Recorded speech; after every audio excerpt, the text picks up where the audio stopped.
welcome back to Cat's Writing and Reading Nook.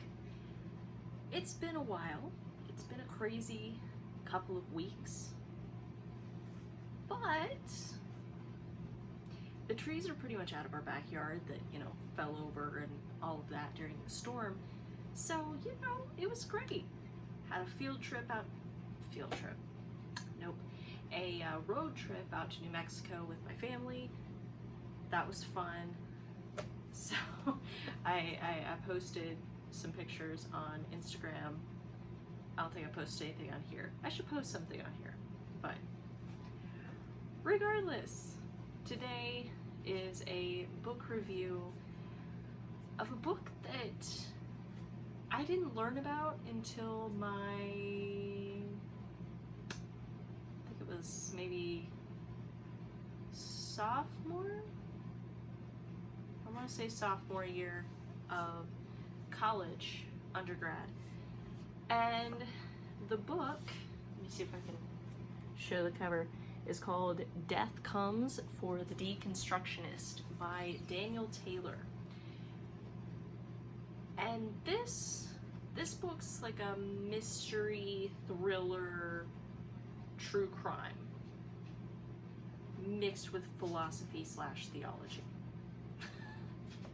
So it covers a lot of different bases, but it is the story of a man by the name of John Mote. Completely fictional, by the way. And he is, as the blurb on the back says, a grad school dropout and serial failure. And you're like, okay, that's fun. But if the story ended there, it would be very interesting. So John is actually called by the wife of one of his former professors to investigate the death of said professor that happened about 6 months prior. And there's a lot of really weird things around this man's death. And of course, John is no police officer. He's not a detective. I mean, he doesn't really have any crime-solving knowledge whatsoever, but he's like, okay, I'll do it. So he takes his sister, Judy, along with him, and Judy has some developmental issues, cognitive disabilities kind of thing. And so that makes things a little bit interesting, but her insights into the world actually prove really helpful into this case and some of John's own trauma. Now, John has issues of his own. He's possibly schizophrenic. I don't know. I don't think it's ever explicitly said in the book, but he has things going on. But there are a lot of different threads in this book, and you start learning, just like any good mystery, that there's a lot more to this story than meets the eye. So the mystery is beautifully written. There's obviously a ton of different characters, different suspects.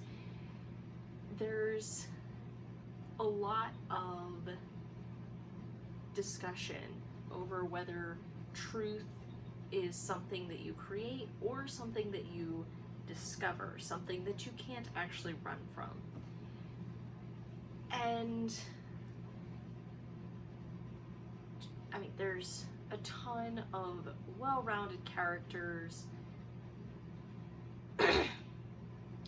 discussions of trauma and how that affects people, and obviously a lot of discussion about the nature of truth and how it affects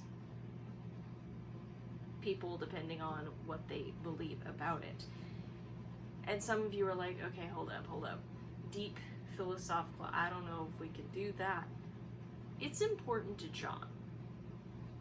It is important to John, and so even if you're not really sure about your stance on the issue, or if you even want to read a book that involves a lot of this, it will be important to you. And I think the really fascinating thing about this book is it's really stream of conscious. Like,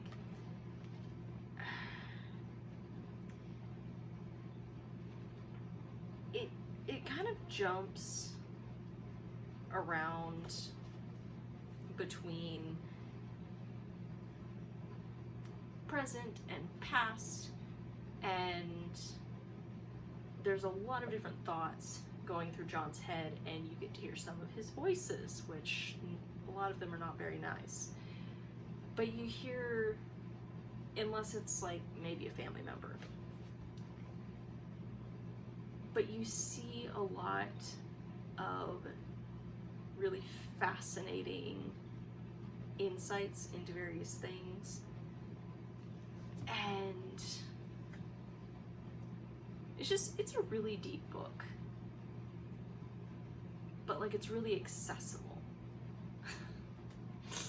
So, and actually I got to meet the author at a writers festival that my school put on, and he was a really solid guy.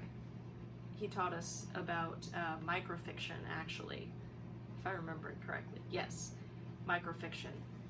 And a lot of his insights were very helpful. So, if you want to read as an adult, this is definitely adults. There's a lot of things in here, you know, murder, one. But there's a lot of other things in here that are just not kid friendly, and things aren't explained in a kid appropriate way.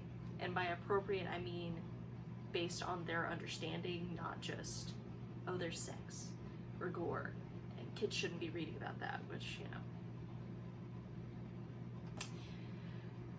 But yeah, so definitely adults. If you like a good mystery, thriller,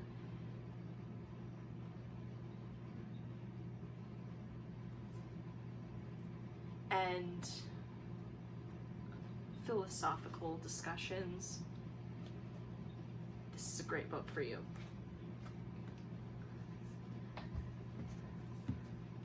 So, over the next few weeks, I'm not really sure how long this is gonna stretch. I'm actually going to be discussing some of my favorite fairy tales, as well as any that you guys recommend. I actually have a video that I will link in the description that asks this question of you guys. So, you're gonna get to hear from several different countries and continents from around the world some of my thoughts and opinions on these fairy tales, why they're my favorite, and I'll probably talk about some of the tropes and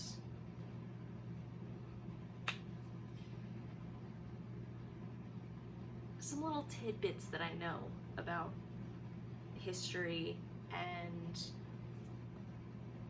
why certain things are recurring in a lot of different fairy tales. We can actually, we can go over like creation and flood myths and like compare those. And you guys are like, okay, I don't know about that. But if any of that interests you, we're gonna be doing that for a while. Until I don't know when. But I will see you guys on Friday, and I will be giving some sort of update on writing, because I haven't done that in a while, and I promised you guys a writing vlog, so you're gonna be hearing something next week. I don't know what it's gonna be. Hopefully it's, hey, I brain dumped all of the first draft in there because I'm not even halfway through, guys. So I will see you on Friday, if not sooner. Y'all have a great rest of your week and happy reading.